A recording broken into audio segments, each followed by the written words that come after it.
Olá pessoal, me chamo Paulo Albuquerque da página do Diário com Empreendedor. Estou aqui nesse momento com ele, Eliel Carvalho. Eliel Carvalho é trader profissional na área financeira. Estamos aqui para batermos um papo e falarmos um pouco da sua trajetória de vida e profissional.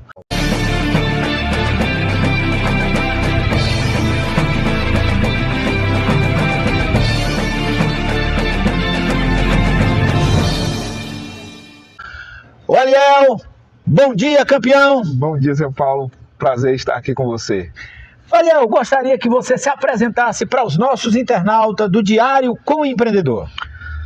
Pois não, eu sou Eliel Carvalho, formado em administração de empresa, pós-graduado em finanças corporativas e hoje desenvolvo um trabalho como educador na área de educação, dando aulas no CVT, hoje da Prefeitura aqui de Horizonte, fazendo um trabalho bacana com os jovens aprendizes das fábricas. Então são a primeira oportunidade de emprego desses jovens, onde eles têm a oportunidade de serem educados principalmente na área financeira, porque estão começando a engatear aí nesse universo e tenho certeza que se vem de uma boa educação financeira, eles vão conseguir brilhar muito mais do que eu quando comecei aos 38 anos, né? Que maravilha. Eliel, comenta pra gente como foi a tua infância até a tua adolescência e qual a tua naturalidade. Eu sou natural de Pacajus, nós saímos daqui criança para São Paulo com 6 anos de idade e é onde eu tive toda essa juventude, criança, essa parte da adolescência em São Paulo, né? Trabalhando como office boy, como todo mundo, e foi muito difícil, né? Porque a gente vai naquele sonho de ganhar dinheiro em São Paulo. E foi ao contrário, lá foi muito difícil, fomos morar na favela, teve aquele sonho que todo mundo imagina que é para ser lindo e não é fácil. Mas ali eu aprendi também muita coisa, a minha formação da vida foi em São Paulo, né? Mas eu não consegui estudar, não tive os meus estudos. E quando eu cheguei aos 38 anos eu ainda não tinha meus estudos. E aconteceram algumas coisas na vida daí para frente que me levou a retornar ao Ceará, retornar à minha terra natal, por conta de ter perdido a minha família, perdido um filho num acidente. E aí eu recomecei minha vida. Mas ao contrário do Gugu, não foi ele que me trouxe. Eu voltei para minha terra sem nada, sem estudo, e aqui onde as pessoas pensam que nada acontece, eu vim recomeçar a minha vida. E aí eu comecei a estudar aqui, terminar o meu primeiro grau, fazer o segundo grau no EJA, né? E aí eu comecei a entender que o estudo poderia mudar a minha vida. E aí eu não parei mais. Aí daí eu fui para graduação, aí fiz uma pós, fiz docência do ensino superior e hoje também dou aula na pós-graduação. Comenta um pouco como foi o teu primeiro trabalho, essa trajetória profissional até chegar aqui. Você passou por onde tanto? Rapaz, eu passei por bastante lugar. Comecei, né, como eu disse para vocês, em São Paulo, trabalhando de office boy. Foi a primeira experiência que é contato com pessoas. Depois fui motorista pirueiro, fui motorista particular, até entrar na prefeitura de São Paulo. Eu trabalhei 12 anos como faxineiro na prefeitura de Jacareí, no interior de São Paulo. E ali eu conheci um cara fantástico, que ele me disse assim: se você ficar aqui a sua vida toda e for o melhor, nada vai acontecer. E se você fizer como a grande maioria, se encostar e não fizer nada, também nada vai mudar. Você é jovem, você pode ir longe, você pode mudar a sua vida. Aí me despertou para que eu precisava fazer algo. E aí foi onde eu pensei assim: poxa, eu vou voltar a estudar. Mas aí eu só tive essa força depois que aconteceu o acidente. Aí veio dentro de mim uma força que Deus não dá nada além das nossas forças. E se eu estava passando por algo difícil, é porque vinha algo muito maior para mim. E aí eu resolvi voltar a estudar. Eliel, comenta pra gente a tua formação acadêmica, a especialidade e também comenta um pouco como foram os desafios nessa caminhada até chegar aqui. Sim, essa parte da escola, dessa formação não foi fácil, porque aí é onde entra o desafio. Eu recebi uma oportunidade de estar trabalhando para ganhar um salário mínimo, e eu lembro que ali eu abri os olhos e falei assim: eu posso mudar a minha vida. Mas, como você sabe, os estudos não são baratos, mas eu resolvi arriscar. Então eu pagava mais da metade do meu salário na faculdade, mandava pensão para o meu filho no Sul, e não tinha condições nem para pagar um aluguel e mal para se alimentar. Então consegui uma casa no fundo da casa de um pessoal que me conheceram, que cederam aquele local para mim morar, e eu falei: aqui eu vou recomeçar a minha vida, mas eu fui estudar. E aí eu conseguia comer uma marmita por dia, para mim conseguir pagar a faculdade, mas eu sabia dentro de mim, é só um momento, é só um instante, isso vai passar e eu vou vencer.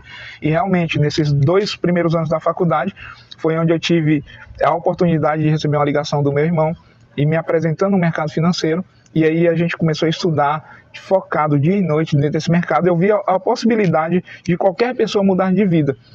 Só que a estatística mostra que 99% das pessoas que entram nesse mercado perdem tudo. Ou seja, apenas 1% se mantém nesse mercado. Então é um mercado extremamente difícil, mas a gente começou a ver como desafio e vamos fazer algo para a gente se manter desse mercado. E aí foi onde as coisas começaram a acontecer. Já no segundo para o terceiro ano da faculdade, eu comecei já a dar as minhas pequenas consultorias, criei meu cartãozinho e comecei a divulgar em Fortaleza. E graças a Deus, já no último ano da minha formação, eu já pedi para ser mandado embora da empresa onde eu estava, e até o pessoal ficava falando assim, puxa, mas você vai viver como? Eu falei assim, agora eu tenho formação, agora eu tenho estudo, e agora eu sei que eu vou longe. E foi assim que tudo começou, e eu saí já da graduação, praticamente já ganhando bem melhor do que eu ganhava, já entendendo que o conhecimento transforma vidas, que o conhecimento leva a gente muito longe. Olha, na área financeira hoje você dá mentoria para empresas Sim. E também para pessoas físicas, pessoas jurídicas e pessoas físicas. Eu gostaria que você comentasse mais um pouco sobre. Sim, isso aí quando eu passei a desenvolver, pela minha formação, que é finanças corporativas, a ideia era sempre atender empresas, mas eu vi que a necessidade humana e de atingir pessoas assim como eu era bem maior. Então eu comecei a ter convocação de entender que se eu levar essa minha educação, o que eu aprendi para os jovens, para pessoas comuns, como eu, que veio lá de baixo, eu tenho certeza que a transformação será bem maior. Mas isso foi fantástico, foi desafiador para mim, né? Mas é muito gratificante ver que pessoas, assim como eu, também estão vencendo. Eu dei aula, para o senhor ter noção, na pós-graduação, eu coloquei como matéria principal o investimento financeiro. E a gente fez um desafio na sala de aula, que quem se mantesse, não é quem ganha, é quem só se mantesse durante 6 meses dentro desse mercado, passaria o ano, porque iria entender que uma questão não é ganhar, é não perder. Então o Warren Buffett, que eu tenho como um grande admirador, um dos maiores investidores do mundo, ele tem uma frase que eu guardo para a minha vida, que é: a primeira regra do mercado financeiro, a primeira regra do investimento é não perder dinheiro. E a segunda regra é não esquecer da regra número 1. Maravilha. Ô Eliel, comenta pra gente qual o principal papel do mentor financeiro, ou seja, de um assessor financeiro. Comenta um pouco sobre. Isso, a principal função é a gente conseguir mostrar tanto para o empreendedor, quanto para o empresário, quanto para a pessoa comum, que ele precisa gerir bem os seus negócios, ele precisa entender. Vou dar um exemplo para o senhor de maneira prática para as pessoas comuns. Se você não sabe hoje quanto você gasta de pão por mês na sua casa, isso significa que você não sabe o que você faz com o seu dinheiro, porque é uma conta bem básica. Se todo dia eu gastar R$2 de pães ali na padaria, eu preciso ter uma reserva de R$60 mês para gastar com pão. E as pessoas não fazem isso, porque o dinheiro pequeno, ele voa, né? Então você fala assim, filho, compra ali R$2 de pães com R$10, chega no final do dia, você fala, rapaz, eu tinha R$10, foi para onde? Se você trocar 50, não é assim? Desaparece. As pessoas não entendem que a economia, parece que liga até a palavra, tá no pouco. Então, se você não souber lidar com o seu dinheiro pouco, você também não saberá com muito. Então, tem pessoas que dizem assim, poxa, mas eu só ganho um salário mínimo. Mas aí que tá a regra. Se você não entender e não aprender a fazer com o salário mínimo, você não vai fazer com 2, com 3, nem com 10. Porque dou consultorias para pessoas que ganham pouco, dou consultorias para pessoas de médio, e tem pessoas que ganham hoje R$12.000, que eu também vou dar consultoria, e essas pessoas estão mais endividadas do que alguns alunos meus que ganham um salário mínimo. Interessante que a velha sábia, minha avó, ela comentava que, meu filho, quem não aprende a juntar tostão, nunca vai ter milhão. Então as pessoas mais velhas já tinham essa noção. Né? Com certeza. Comenta pra gente qual o maior desafio do mentor financeiro nos primeiros dias, nos primeiros momentos com seu cliente que o contratou. Realmente o maior desafio é conseguir passar para esse cliente que ele precisa entender o processo. E que se ele não tiver um propósito lá na frente, ele não vai entender o agora. as pessoas são imediatistas, seja a pessoa comum, seja o empreendedor. E existe uma grande ilusão.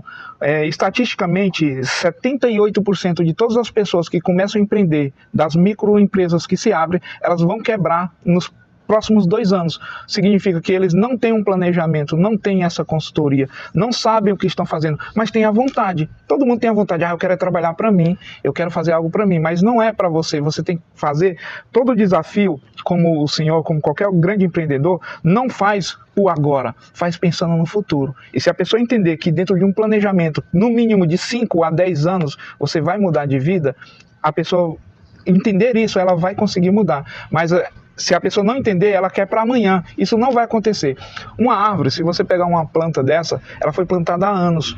Então, para ela dar uma sombra hoje. As pessoas querem plantar hoje e ter a sombra amanhã. Não existe. Warren Buffett também diz uma frase que eu guardo, que é o seguinte: se você está debaixo de uma sombra hoje, é porque alguém plantou ela há muitos anos atrás. Então, plante também para que você deixe a sombra para os seus filhos, para os seus netos, para alguém na sua família. Há os ignorantes que ainda dizem que, tipo assim, para que guardar?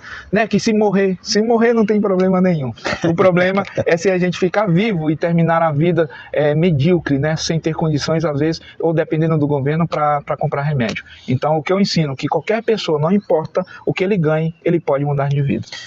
Olha, o Carvalho, comenta pra gente, você com essa vasta experiência nessa área financeira, em algum momento, algum cliente que você acompanhou, que você foi dar mentoria, ou na área física ou jurídica, comenta pra gente sobre algo que lhe impactou até hoje e que trouxe um aprendizado, uma experiência e uma vivência que pode servir para a vida toda, para você e até na hora de uma mentoria de uma empresa. Sim, agora me veio à mente, seu Paulo, eu fico até emocionado de falar. Eu dei aula na pós-graduação para o Carlos, gerente da Caixa Econômica Federal, que inclusive faleceu, meus sentimentos à família, há um ano atrás. E quando eu fui dar essa aula na pós-graduação, eu fiquei meio impactado, porque, poxa, quem sou eu para dar aula para um gerente do banco? Mas com ele eu aprendi muito e ele aprendeu muito comigo. Ele disse assim, que se as pessoas entendessem o que eu estou fazendo, eles poderiam mudar de vida. E foi um cara que confiou muito na minha pessoa, muito mesmo, ao ponto de passarem algumas mensagens e de fazerem alguns investimentos que, quando ele falecesse, eu poderia passar para o filho e para a esposa dele. Alguém que eu conheci não pessoalmente, apenas pela webcam. Então ele confiou tanto em mim, ainda disse assim, olha, provavelmente eu não vou conseguir resistir a essa doença, mas se eu vir falecer, estamos certos? Eu falei, pode ficar tranquilo, que no dia que você partir da mesma forma, eu entregarei todos os investimentos ao seu filho e à sua esposa, e assim eu fiz. E tenho muito, muito orgulho, tanto a sua família, a sua esposa, ao seu filho, um forte abraço, porque são pessoas fantásticas que entraram no meu caminho e que entenderam o processo. Olha, Carvalho, toda a equipe do Diário com o Empreendedor só tem que dizer para você gratidão, gratidão, gratidão e gratidão pela oportunidade da gente levar informação aos nossos internautas do Diário. Gratidão. Obrigado, eu que agradeço. E a você, internauta, gratidão por permitir a gente entrar no teu celular, na tua casa, na tua rede social, no teu coração, na tua vida. Sucesso para nós.